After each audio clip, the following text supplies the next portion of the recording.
इन्हीं के हाथ से, अग्रवाल के हाथ से। क्यों को वो समी का इतना कुश के फूल के बराबर एक समी का पत्ता चढ़ाने से वो फल मिल जाता है, और 1000 समी पत्तों से बढ़कर के एक नील कमल, नील कमल अगर चढ़ाओगे तो 1000 समी पत्रों के बराबर और 1000 नील कमलों का तुलना करने वाला एक धतूरा का फूल। देखो कितना सरल, धतूरा एक चढ़ा दिए तो 1000 नील कमल चढ़ाने का फल आपको प्राप्त हो जाएगा, और 1000 धतूरा के फूल के बराबर। आप सुनते रहो कि 16 मासा वाले में से चालू हुआ था, अब उसके अरबों गुना के बराबर हो चुका है, कई बोरा सोना के बराबर। एक धतूरा हजारों धतूरा से बढ़कर के एक समी का फूल। समी का फूल होता है, कई रंगों में ऐसे होता है, आपने देखा होगा समी। वो समी के फूल चढ़ाने में हजारों धतूरा चढ़ाने का फल व्यक्ति को प्राप्त हो जाता है। इस तरह से इनकी वर्णन किया गया है। ये जो समी है ये गणेश जी के कृपा प्रसाद से प्रकट हुआ मंदार और समी, ये गणेश जी की कृपा से मिला हुआ है, और गणेश जी ने आशीर्वाद दिया है कि मुझको बहुत प्रिय होगा। अब गणेश जी को प्रिय होने के कारण भगवान शंकर को ये दोनों फूल बहुत प्रिय लगते हैं और सबसे ज़्यादा आशीर्वाद उनको प्रदान कर देते हैं। इस तरह से इन फूलों से भगवान का अर्चन करना चाहिए, और इन फूलों का जो अर्चन करता है भगवान को वो बहुत प्रिय लगते हैं।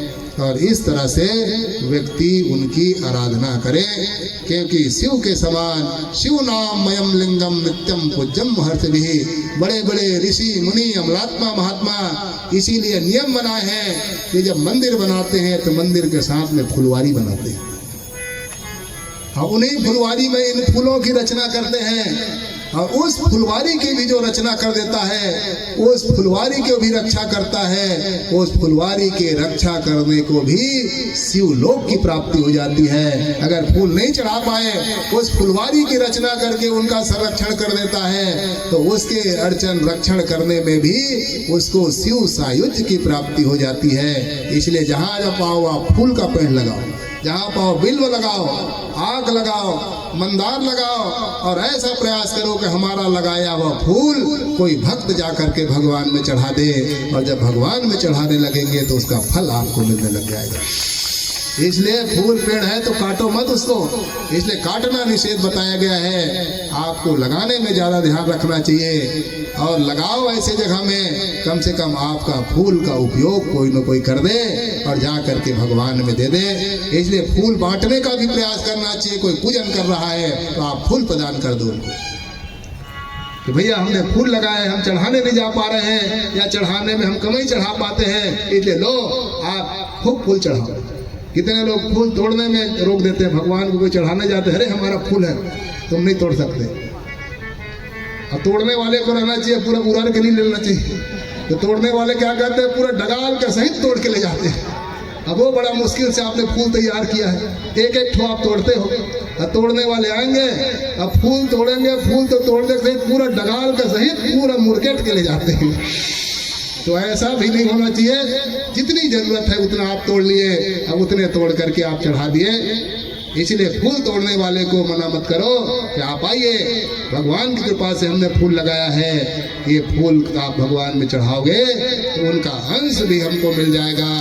इस तरह से उस व्यक्ति को इनका दान भी करना चाहिए, ये भी भगवान शिव को प्राप्त कराने वाला होता है। हे गंगाधर तुम्हें दिल में बसाऊं, तेरे बिना भोले शंकर चैन कहाँ पाऊं। हे गंगाधर तुम्हें दिल में बसाऊं, तेरे बिना भोले शंकर चैन कहाँ पाऊं। लगने लगी लगने लगी जाऊंगी मैं उज्जैन, लगने लगी जाऊंगी मैं उज्जैन। डमरू वाला मिल गया, ओ डमरू वाला मिल गया। अकेली कोई नहीं पास, कोई नहीं पास, वो डमरू वाला मिल गया। हाय, वो डमरू वाला मिल गया, वो डमरू वाला मिल गया। हाय, वो डमरू वाला मिल गया।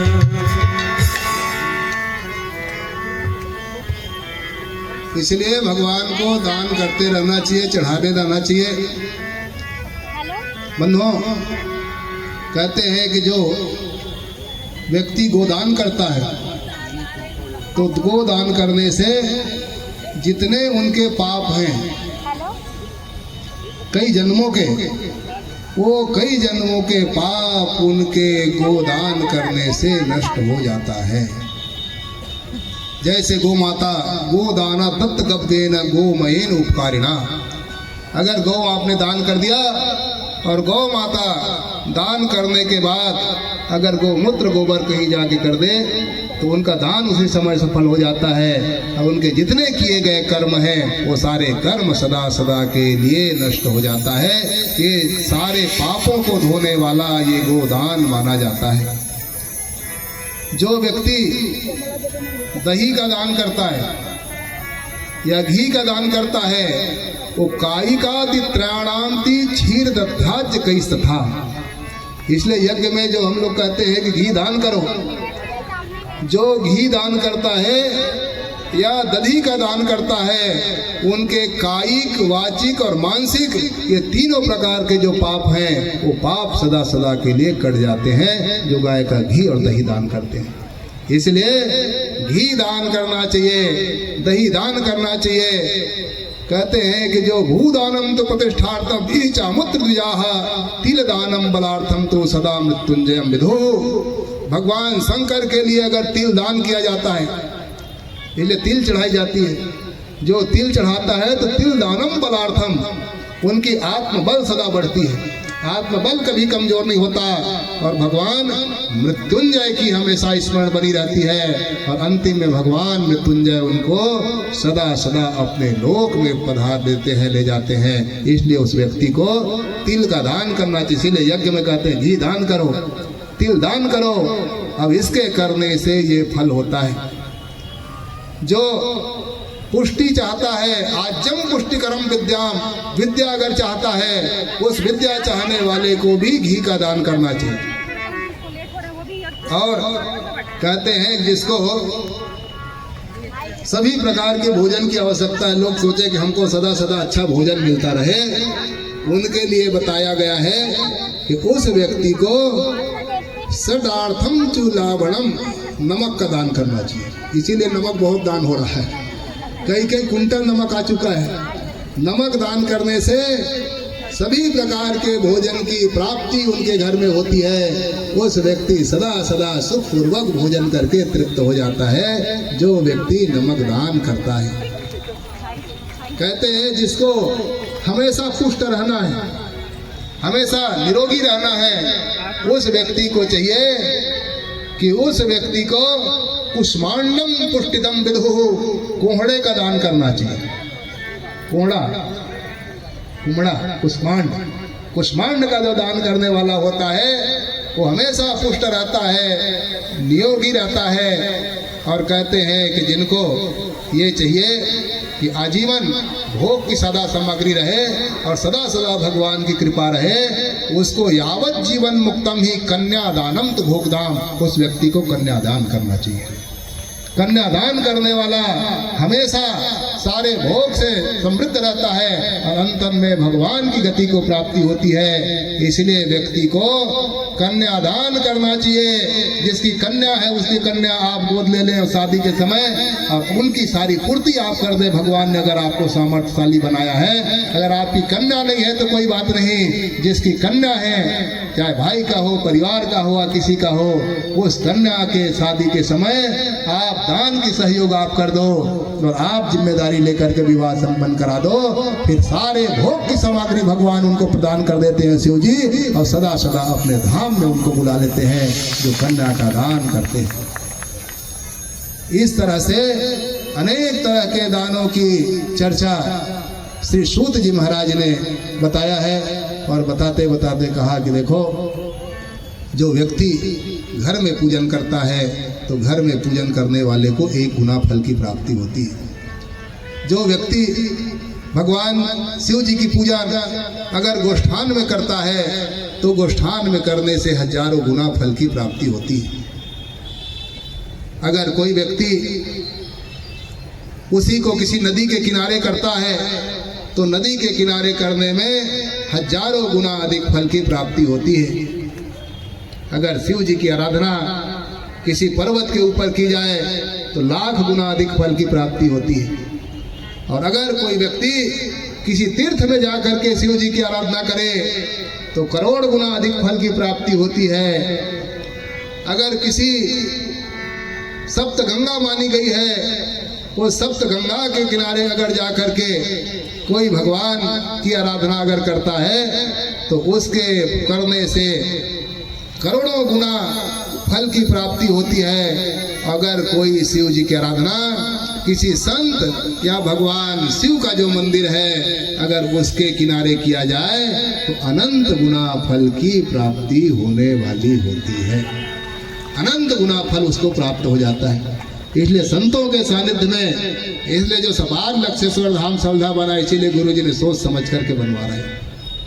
एक तो संत का सानिध्य, दूसरा पवित्र शिवगंगा नदी का किनारा, और तीसरा स्वयंभू शिवलिंग है वहां दत्ती है। और सो शिवलिंग में जो व्यक्ति जुड़ गया और वहां जाकर के 1 लोटा भी जल चढ़ा दिया, 1 चावल भी अगर चढ़ा दिया, एक बार हर हर महादेव भी अगर बोल दिया तो अनंत गुना फल की प्राप्ति उस जीव को हो जाएगा। ये सुंदर अवसर परम पूज्य गुरुदेव भगवान ने हम सबको दिया है। इसीलिए हर व्यक्ति उस शिवलिंग के लिए जुड़ना है। कोई ऐसा न रहे जिसमें शिवलिंग के लिए न जुड़ पाए, ऐसा नहीं होना चाहिए। इसलिए हर व्यक्ति को शिवलिंग के लिए आपको जुड़ना है और जुड़ करके आपको इनकी स्थापना करानी है। बंधुओं, देश काल परिस्थिति के अनुसार भी दान बताई गई है। अलग अलग समय में अलग अलग दानों की महत्ता शास्त्रों ने बताई है। कहते हैं कि ये तो शिव जी के सन्निधि की बात हो गई, जो शिव सन्निधि में करता है उसको अनंत गुना फल की प्राप्ति होती है। और वैसे ही अलग अलग समय बताया गया है। अलग अलग समय में दिया गया दान, आनंद पादाय जी आपको बता रहे थे कल, यही शिव पुराण की कथा है। उसमें बताया गया है कि अलग अलग समय में अगर सामान्य समय में आप दान करते हो तो 1 गुना फल की प्राप्ति होती है। अगर विशेष पर्वों में आप दान करते हो तो वही कई गुना बढ़ करके प्राप्त हो जाता है। वही आपके जन्म नक्षत्र आदि में अगर दान किया जाता है तो अनंत गुना फल की प्राप्ति कराने वाला हो जाता है। भगवान के किसी पर्व में अगर दान की जाती है तो और कई गुना वो फल की प्राप्ति हो जाती है। इसीलिए जन्म नक्षत्रे च व्रतांते च सूर्यारोगपमं विदु, जन्म नक्षत्र आदि जो है वो भगवान सूर्य ग्रहण आदि, चंद्र ग्रहण के आदि का जो प्रभाव है, जो फल मिलता है, कहा कितना कि हजारों गुना अधिक फल की प्राप्ति उस समय होती है, ग्रहण के समय दान करता है। तो इसीलिए आप सबको दान करते रहना चाहिए और उसी दान के फल से व्यक्ति सदा सदा, क्योंकि दान देना बीज बोना है, वो दान अगर घर में लगेगा तो सुख की प्राप्ति आपको होगी। इसीलिए व्यक्ति को हमेशा दान के लिए तत्पर रहना चाहिए। ये स्वर्ग से आए हुए जीवों का लक्षण हमने पहले ही बता दिया था। इसलिए ऐसा हमारे जीवन में सदा आते रहना चाहिए। दान करने का अवसर हमारे जीवन में सदा हमको मिले, ऐसा प्रयास करें। जहाँ पे यज्ञ आदि हो रहा है आपको बढ़ चढ़ के हिस्सा लेना चाहिए। जहाँ पे मंदिर आदि बन रहा है, चाहे आपके पड़ोस में हो, आपके गांव में हो, आपके आसपास में हो, वहाँ जरूर दान करें। गरीब कन्या का विवाह हो रहा है तो जरूर कन्यादान के लिए आपको आगे बढ़ना चाहिए। कोई गरीब भूखा है तो भोजन करने के लिए, आपको देने के लिए आपको आगे आगे बढ़ जाना चाहिए। अगर किसी के पास कोई आवश्यकता है, विद्यार्थी पढ़ नहीं पा रहा है, तो पढ़ाने की व्यवस्था उस व्यक्ति को जिम्मेदारी लेकर के कर देना चाहिए, क्योंकि भगवान ने आपको सामर्थ्यशाली बनाया है तो उस धन का उपयोग करना चाहिए आपको। ये सब बातें शास्त्रों में बताई गई है।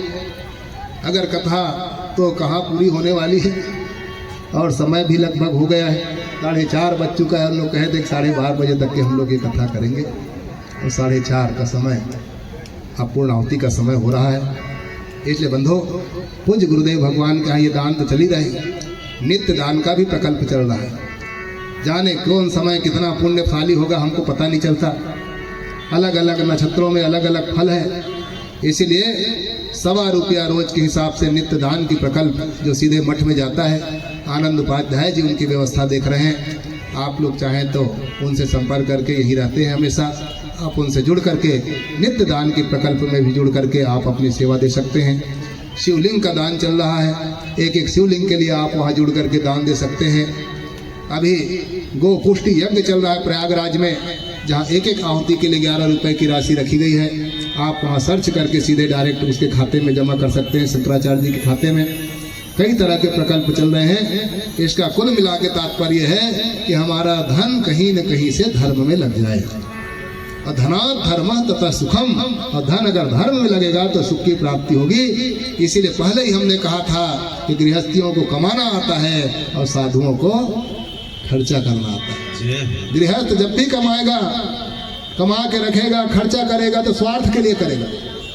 अपने लिए घर बनाएगा, अपने लिए गाड़ी खरीदेगा, अपने लिए दुकान खोलेगा, अपने लिए बैंक बैलेंस करेगा, कपड़े लगते लेगा, स्वार्थ के लिए। और साधु जब भी खर्चा करेगा तो परमार्थ के लिए खर्चा करेगा, और परमार्थ धर्म में होगा, और धर्म के होते ही उनको सुख शांति की प्राप्ति हो जाएगी। इसलिए एक एक रुपया आप दे रहे हो, उसी रुपया का देखो पंडाल बना हुआ है, उसी के भोजन भंडारे चल रहे हैं, उसी का यज्ञ हो रहा है।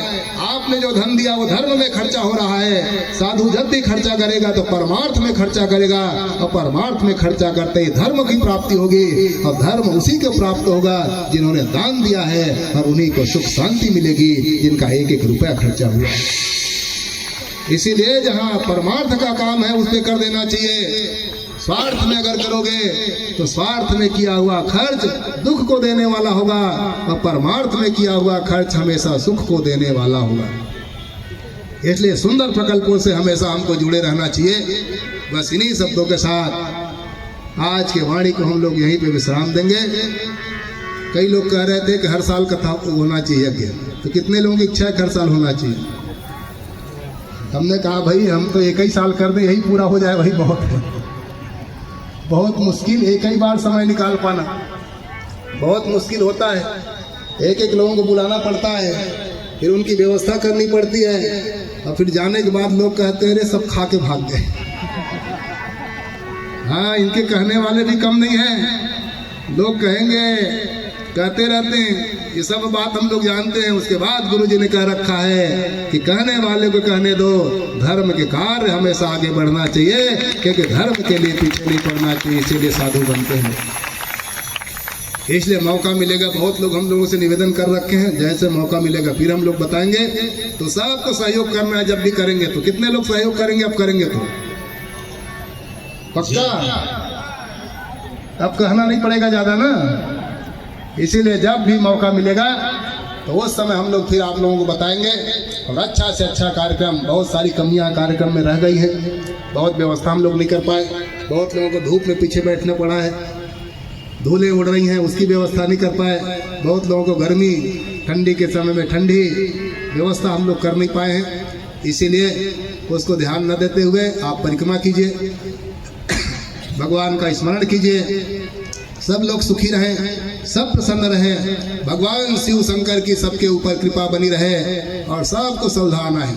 इसे श्रद्धा आने का झारा झार नहीं होता सब लोगों को, सब लोग सर्वर आमंत्रित हैं। और श्रद्धा एक ऐसा मंदिर बन रहा है बंधु, उसका कोई ऐसा अध्यक्ष उपाध्यक्ष नहीं है। ये टीम बनता है ना, उसमें कोई ना अध्यक्ष है, न कोई उनका उपाध्यक्ष है, न कोई कोषाध्यक्ष है। जितने जुड़े हुए लोग हैं वो सब सदस्य हैं उनके, जो जुड़ गए वो सब सदस्य हैं। जैसे हमारी जिम्मेदारी है वैसे जुड़ने वाले लोगों को जिम्मेदारी है। वहाँ एक केवल परमाध्यक्ष हैं, वो है जगत गुरु शंकराचार्य भगवान। बस एक परमाध्यक्ष है, बाकी ना कोई अध्यक्ष, न उपाध्यक्ष, न कोषाध्यक्ष। और कोई टीम भी नहीं बनाते। इसीलिए हम लोग यहाँ भी कार्यक्रम कर रहे थे तो लोगों ने कहा एक टीम बना लिया जाए। हमने कहा टीम बनाओगे तो अध्यक्ष बनाना पड़ेगा, और फिर उपाध्यक्ष कोषाध्यक्ष बनाना पड़ेगा, 10 आदमी कटेंगे, वो अध्यक्ष और हम। इसीलिए हम लोग कोई टीम नहीं बनाते कोई कार्यक्रम में। हम तो कार्यक्रम की घोषणा कर देते हैं, भूमि पूजन कर देते हैं, जो जुड़ जाते हैं। यहाँ भी देखिए कोई अध्यक्ष नहीं, कोई उपाध्यक्ष नहीं, कोई ऐसा टीम नहीं बना हुआ है, पर सारे काम हो रहे हैं। भोजन वाले भोजन करा रहे हैं, परोसने वाले परोस रहे हैं, बैठाने वाले बैठा रहे हैं, बैठने वाले बैठ करके, सुनने वाले कथा सुन रहे हैं। कोई टीम नहीं बनाई गई है कि कोई अध्यक्ष हो, कोई उपाध्यक्ष हो, कोई कैसा अध्यक्ष हो, ऐसा कोई टीम नहीं। सारे जुल मिल करके हम काम करना चाहते हैं सभी जगह, और सारे कार्यक्रम हम लोग ऐसे ही करते हैं। इसलिए भोजन परोसने वाले माताओं की टीम है, वो अपने स्वेच्छा से आ रही हैं और लगी हुई हैं। रोज जितने लोग आ रहे हैं उसको भोजन करा रहे हैं, उससे भी पुण्य मिल रहा है। कितने लोग बैठाने वाले अपने आप सबको बैठा के व्यवस्थित कर रहे हैं। हमारे यहाँ कई तरह की कृपा होती है, उसमें सबसे बड़ी कृपा होती है, गीता में भगवान कहते हैं आत्म कृपा होना, अपने ऊपर अपने को कृपा करना, ये सबसे बड़ी कृपा मानी जाती है। मुक्ति उन्हीं की होती है। गीता में भगवान ने अर्जुन से कहा, अर्जुन जो आत्म कृपा कर लेता है, अर्थात अपने ऊपर जो कृपा करता है, उससे बड़ा कृपा कोई नहीं होता। हम कृपा किसी ऊपर कर दें और अपने ऊपर वो स्वयं न करें। इसलिए अपना सब कुछ छोड़ करके जो भगवान को समर्पित करने के लिए आप आ गए हो, इसी का नाम है आत्म कृपा। अपने आत्म कल्याण के लिए अपने ऊपर कृपा करके आप लोग बैठे हुए हो, इसलिए सबसे बड़ी कृपा है अपने ऊपर कृपा कर देना। इसलिए जहाँ कथा आदि हो वहाँ निश्चित रूप से व्यक्ति को जाकर के इनका श्रवण मनन निधिध्यासन करना चाहिए। आज जिन लोगों ने समाज लक्ष्य मरण कौशिक ने भी 1.25 लाख शिवलिंग में मनहरण, बलि रामेश्वर महादेव के नाम से 1.25 लाख में लगातार ये सेवा में यहाँ के अध्यक्ष भी अब तो कल से ही इनका ये हुआ है। पूरी तन से मन से धन से इन्होंने खूब सेवा की है और पूरी व्यवस्था अपने टीम के सहित इन्होंने लगाया था। और लगातार पहले दिन 50 कैरेट टमाटर और फिर सब्जी, फिर सब्जी और फिर सारी व्यवस्था। एक बार जोरदार तालियों से इनका अभिनंदन करें। मनहरण बलि रामेश्वर महादेव से 1.25 लाख में एक शिवलिंग भी कर रहे हैं और सारे ब्राह्मणों के लिए भी व्यवस्था करके लाए हैं। धोती पंछा सब ब्राह्मणों के लिए देने के लिए जोरदार एक बार तालियों से अभिनंदन करें। डॉक्टर नीता शर्मा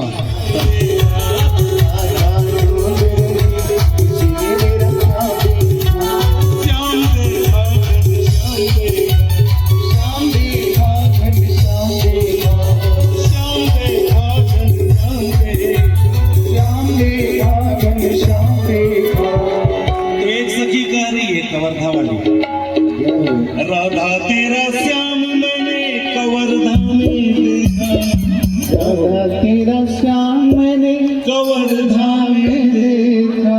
कहाँ? सरदार पटेल स्टेडियम में। क्या कर रहे थे? कथा सुना। अरे कथा सुनाते हुए,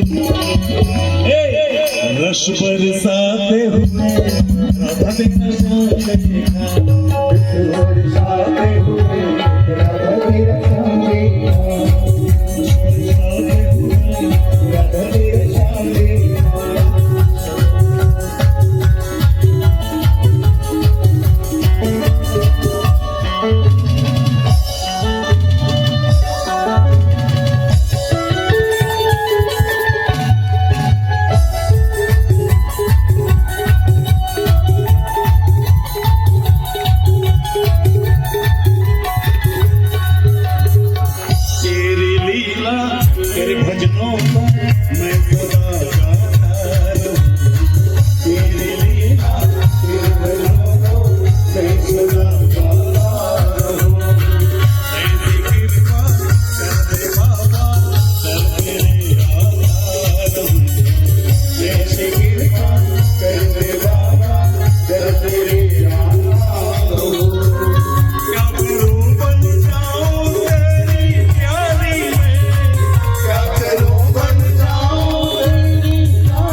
करूं बन जाऊं तेरी प्यारी में। हमें रख लेना बाबा जी हमें रख ले भोलेनाथ तेरी दरबारी में। हमें रख ले भोलेनाथ तेरी दरबारी में। हमें रख ले भोलेनाथ तेरी दरबारी में।